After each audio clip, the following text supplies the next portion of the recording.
अस्सलाम वालेकुम my YouTube family, कैसे हैं आप सब। उम्मीद है ठीक ठाक होंगे, खैरियत से होंगे। जी, साथ साथ बात करते हैं बच्चों के बारे में, बच्चों के रवैयों के जो मसाइल आ जाते हैं उनके बारे में, और साथ साथ मैं करती हूँ अपनी पैकिंग भी, क्योंकि हमने निकलना है पेशावर के लिए, अपने होम टाउन के लिए। तो जी, साथ साथ काम भी करते हैं और साथ साथ बात भी करते चलते हैं। हम बच्चों की ज़हनी सेहत के हवाले से बात करते चलें आज इस व्लॉग में। तो बच्चे चूँकि बड़े सेंसिटिव होते हैं, अगर उनके ऊपर थोड़ा सा भी स्ट्रेस आता है तो बड़ों की तरह उनमें स्ट्रेस टॉलरेट करने की बिल्कुल भी उतनी सलाहियत मौजूद नहीं होती है, और ना ही वो उसको ओपनली एक्सप्रेस कर सकते हैं। ऐसे में पेरेंट्स ही एक ऐसा सोर्स है जो अपनी अटैचमेंट के ज़रिए से उनके स्ट्रेस का लेवल और उनके साथ बात करके ये मालूम कर सकते हैं कि उनके जहन में इस वक्त क्या तनाव जो है वो मौजूद है, किस चीज़ से वो परेशान हो रहे हैं।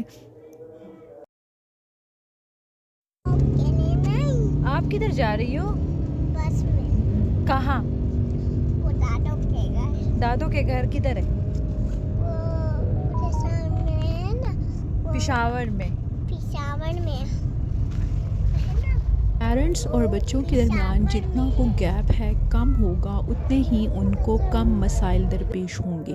और जैसे जैसे वो गैप बढ़ता है, अगर पेरेंट्स अपनी मसरूफियात की वजह से टाइम नहीं दे पा रहे हैं, या घर के बाहर उनके वर्किंग वुमेन हैं और फादर जो हैं वो भी अप्रोप्रिएट टाइम नहीं दे पा रहे हैं, तो उनमें ये मसाइल, रवैयों के मसाइल, चिड़चिड़ापन, गुस्सा आना, ज़िद्दी हो जाना, चीज़ें फेंकना, जवाब देना, रोना चिल्लाना, ये थोड़ा सा ज़्यादा हो जाता है।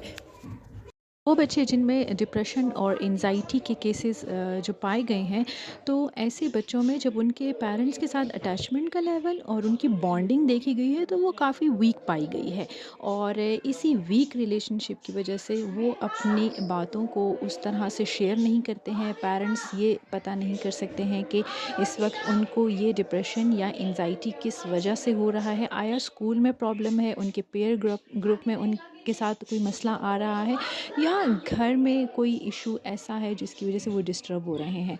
दूसरा, पेरेंटल कॉन्फ्लिक्ट्स बच्चों पे बड़ा गहरा असर डालते हैं।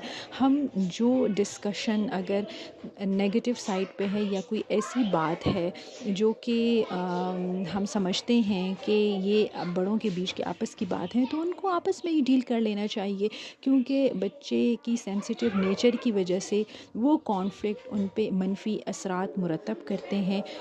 ना सिर्फ उस वक्त बल्कि आगे जाकर उनकी पर्सनालिटी में भी काफ़ी चेंजेस लेके आते हैं, और जिसे हम पर्सनालिटी डिसऑर्डर भी डायग्नोस करते हैं कुछ।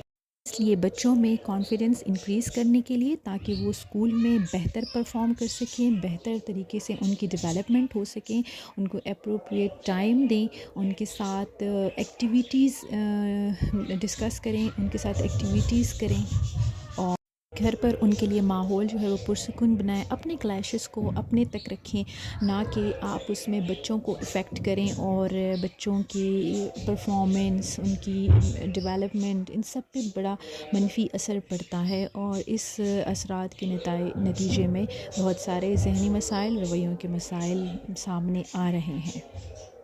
आइंदा भी कुछ व्लॉग्स में इसी पे बात करेंगे कि किन मसाइल का सामना है बच्चों को, और किस तरह से हम उसको रोक सकते हैं।